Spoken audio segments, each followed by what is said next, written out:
Assalamu alaikum friends, today I will discuss how to turn off recommended video on YouTube.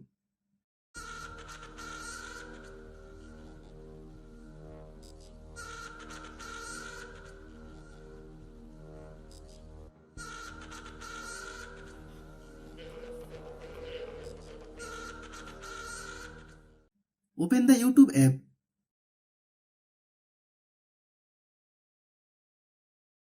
Go to Profile. Choose Settings. Press the Notification tab. Find the recommended videos, then turn off it. YouTube will no longer notify you about recommendation.